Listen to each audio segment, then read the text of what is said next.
कभी नक्सलवाद का साया और सुरक्षा की चिंता लोगों के कदम रोकती थी, वही इलाका अब पर्यटन की नई पहचान बन रहा है। छत्तीसगढ़ के बीजापुर क्षेत्र का नाम्बी वाटरफॉल प्राकृतिक खूबसूरती और बदलते माहौल की एक दिलचस्प कहानी पेश करता है। 4 दशक तक नक्सलियों के प्रभाव वाले इलाके के रूप में पहचाने जाने वाला नाम्बी अब अपनी खूबसूरती से पर्यटकों को आकर्षित कर रहा है।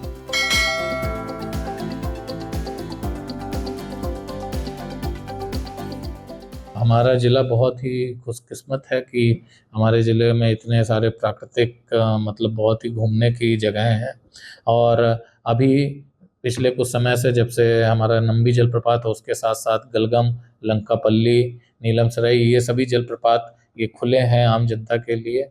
और बहुत बड़ी संख्या में आसपास के प्रदेश खासतौर पे तेलंगाना से लोग वहाँ पर आ रहे हैं। उसके लिए एक प्रॉपर प्लान तैयार किया जा रहा है, जिससे कि जो भी पर्यटक आ रहे हैं वहाँ पर उनके पीने की सुविधा, उनके लिए नॉर्मल बेसिक खाने की सुविधा, पार्किंग की सुविधा और बैठ कर के एंजॉय करने के लिए कुछ हट्स, ये सभी कुछ प्लान किया जा रहा है। इसके साथ में जो और भी पर्यटन स्थल हैं, जैसा आपने नाम लिया महादेव घाटी का, इसको लेकर के भी फॉरेस्ट डिपार्टमेंट के साथ में मिल कर के प्लान तैयार किया जा रहा है। इसके अलावा जो हमारे जो प्रमुख स्थल हैं जैसे मिट्टी मरका हो गया, और साथ में जो हमारा नेशनल पार्क है उसके लिए भी प्लानिंग की जा रही है, ताकि जो भी पर्यटक यहाँ पर आएँ वो अच्छे से यहाँ पर घूम भी सकें, आनंद ले सकें। और उसके साथ में हम एक सस्टेनेबल वे में टूरिज्म को प्रमोट करेंगे, इसको लेकर के प्लानिंग की जा रही है।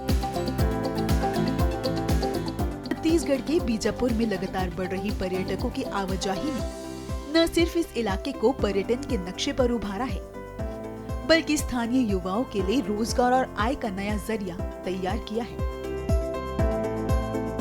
यहाँ पे लगभग आना ही एकदम मना था, मतलब बहुत गिने चुने लोग ही आते थे यहाँ पे। अभी वर्तमान में मैं देख रहा हूँ तो रास्ता बन गया है अच्छा, मतलब पर्यटक लोग भी अच्छा यहाँ पे रिस्पांस दे रहे हैं, तो बढ़िया है। मेरे हिसाब से ये बस्तर का सबसे सुंदर और सबसे खूबसूरत वाटरफॉल है नम्बी वाटरफॉल। मैं लगभग 2017 से एक मैं बाहर में था सर, और 2013 में एक अपने साथी लोग पत्रकार लोग आए थे, युकेश चंद्रकर आए थे और युकेश लोग दोनों भाई लोग आए थे सर। तभी हम लोग झरना देखने उनको लेके गया था। तब से उसके बाद फिर 2 साल के बाद अपने आयस तांबुली सब आए थे और झरना को देखने के लिए। तब से फिर गांव में तो कुछ मेरे को दबा रखे थे, और तो झरना को दबा रखे थे आपको? नक्सली दबा रखे, जी नक्सली धमका दिए थे सर, तो पहाड़ को बेच दिया झरना को। मतलब नक्सली धमका? जी धमकी दिए थे, आप बेच दिए? जी सर धमकी दिए थे। तभी मैं डर से फिर मैं 9 साल तक बैरंगढ़ में थे सर, 2017 से लेकर 2026 तक बैरंगढ़ में था। और इसी साल मैं 2026 में फिर नम्बी आ गया, जैसे नक्सल ख़त्म हुए थे। जी नक्सल ख़त्म हुए थे, तब से मैं फिर यहाँ नम्बी में आ गया। फिर आके मैं फिर छोटे से दुकान खोल लिया और मेरे परिवार के साथ रहा था। इतने साल डर था इसलिए नहीं? जी इसलिए नहीं आ पाया सर, डर था। और फिर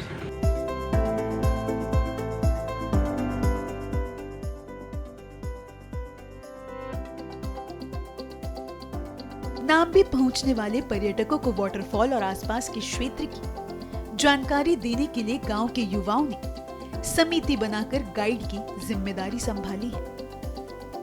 पर्यटकों की संख्या बढ़ने के साथ समिति की आय भी लगभग दोगुनी हो गई है। महज 2 महीनों में सैलानियों से जुड़े स्थानीय प्रबंधक और गाइड व्यवस्था से 2 लाख रुपए से अधिक की आय दर्ज की गई। जी अभी तक हाल फिलहाल में कितने टूरिस्ट आ गए होंगे? अभी तक तो 15,000 से पार आ गए सर। तो आप लोगों की समूह की इनकम कितनी हो गई होगी हमसे? हमारे सर कम से कम 3 से 4 लाख हो गया सर इनकम। अच्छा, 1.5 से 2 महीने में। तो ये गांव नम्बी कभी नक्सल समस्या से ग्रस्त था, पता है? कुछ बता पाओगे उस बारे में? सर बहुत सालों से ऐसा था सर, तो हमारे 2025 से थोड़ा सा डेवलपमेंट हो गया। उससे पहले कैसा था यहाँ का मंजर, कैसा हुआ करता? उससे पहले सर यहाँ कोई अब जैसे कि कोई भी आ जाते हैं नया, कोई दूसरे स्टेट से भी आता है या फिर छत्तीसगढ़ से भी जो इंसान जो भी आएगा, तो सर उनके लिए पूछताछ ये सारा चीज़, मतलब उतना इधर बहुत डर था सर, डर का माहौल। थे नक्सली लोग यहाँ वाटरफॉल पर ले जाने से? सर वो लोग यही बोलते थे कि नहीं ये लोगों को इधर घुसने मत दो। एक किसान हम लोग इसलिए यहाँ पे बनाए कि जो भी टूरिस्ट आते हैं दूर दूर से, थोड़ा सा खाना वाना उनके लिए व्यवस्था हो जाए, तो इस टाइप का बनाए हैं। तो एक प्लेट का 120 रुपये लेते हैं प्रति व्यक्ति का।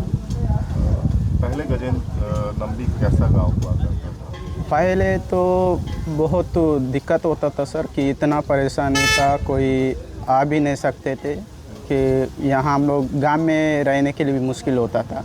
कि अभी लोग अच्छा से अभी थोड़ा सा विकसित हो गया है, अभी डेवलपमेंट हो रहा है 2 साल से, तो लोग भी बाहर से आ रहे हैं टूरिस्ट देखने के लिए।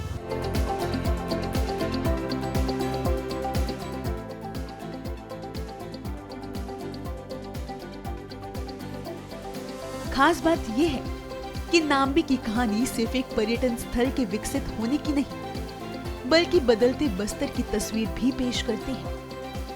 जिस क्षेत्र में कभी सुरक्षा और नक्सल गतिविधियों की वजह से पहुंच मुश्किल थी, वहीं अब दूर दराज से लोग प्राकृतिक सौंदर्य देखने पहुंच रहे हैं।